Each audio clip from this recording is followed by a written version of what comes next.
في أزمنة ما بتعديش، بتفضل حاضرة حتى لو راحت. كل ما نفتكرها نحس إننا رجعنا الزمن ورا. وأكتر زمن له طعم ولسه ريحته في الذاكرة هو زمن الستينات. زمن ما كانش فيه رفاهيات كتير، بس كان فيه دفء وبساطة ورقي. في بودكاست سفر في المجهول ومن قلب قناتنا إلى أحدهم، النهاردة هاخدك في رحلة مش بس عبر السنين، ده عبر الإحساس والحنين لوقت الناس فيه كانت ماشية على مهلها والدنيا كلها شبه أغنية قديمة. اربط حزامك ويلا نرجع سوا للسنوات اللي كانت بتتنفس فن وأخلاق ودفء. أهلا بيك في زمن اسمه الستينات. ارجع معايا بالزمن لورا، زمن ريحته مختلفة وصوته مختلف وضحكته كانت طالعة من القلب. الزمن فيه ما كانش بيجري، كان بيمشي على مهله، كأن كل لحظة ليها طعم وليها معنى. وقتها مصر كانت في قمة جمالها، لما البلد كانت بتحلم وكان الحلم ليه ملامح وليه صوت. صوت أم كلثوم وهي بتغني، وصوت عبد الحليم لما يهمس بكلمة حب، تحس الكلمة خارجة من القلب للقلب. الناس كانت بتصحى الصبح على صوت الراديو، والبيوت كانت دافية مش بس من جوه، من بره كمان. البلكونات مفتوحة، ريحة الفطار طايرة في الشارع، والست بتنادي على ابنها من أول الشارع وصوتها يوصل لآخره.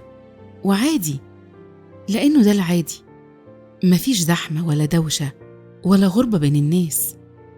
الرجالة لابسين بدل، والستات ماشيين بخطوة واثقة بفستان واسع وشنطة صغيرة ونظرة كلها رقي.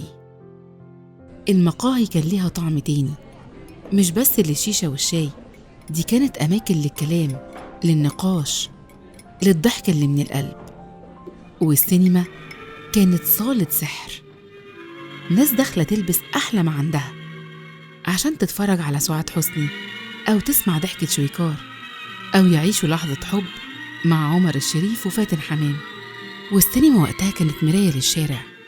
أما الناس فكانوا طيبين، بس مش الطيبة الساذجة، الطيبة اللي فيها كرامة. كان في ستر حتى في الفقر، وفي حياء حتى في الحب.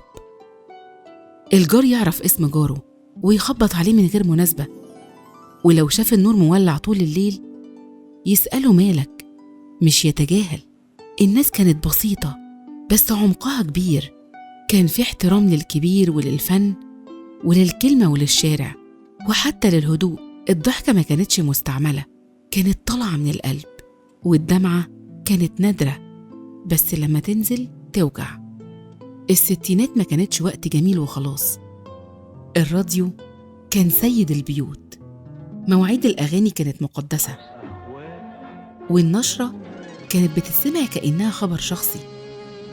الناس كانت عايشة مع البلد مش بعيدة عنها، وكان في حلم كبير، حلم اسمه الوطن العربي، وحلم اسمه بكرة أحلى، وحلم اسمه إحنا نقدر. الستينات دي كانت مدرسة في الرقي وفي الإحساس، اتثبت في قلب كل اللي عاشها، ولسه بنتلمسها في أغنية قديمة أو صورة بالأبيض واسود، أو في لمعة حنين في عيون الناس الكبار. وفي إن الحياة الحلوة مش محتاجة تبقى غالية، هي بس محتاجة تكون صافية. اللي معاش الستينات فاتوا زمن كان فيه كل حاجة حلوة وأنيقة، حتى الحزن كان له شكل جميل. يمكن الزمن اتغير والإيقاع بقى أسرع، بس اللي عاشوا الستينات لسه جواهم شارع فيه جار بينادي، وإذاعة بتقول هنا القاهرة، وصوت أم كلثوم.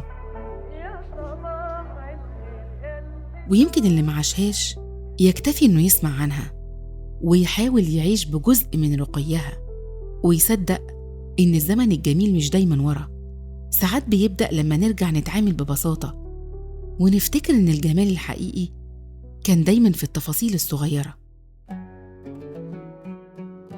ولحد هنا هتكون رحلتنا خلصت، لكن الحنين عمره ما بيخلص.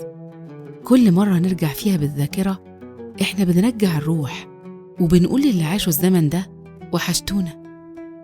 استنونا في رحلة جديدة من بودكاست سفر في المجهول، ومن قلب قناة إلى أحدهم.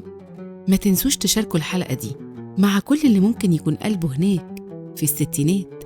سلام على زمن كان فيه كل حاجة وما فيهوش أي حاجة شبه دلوقتي.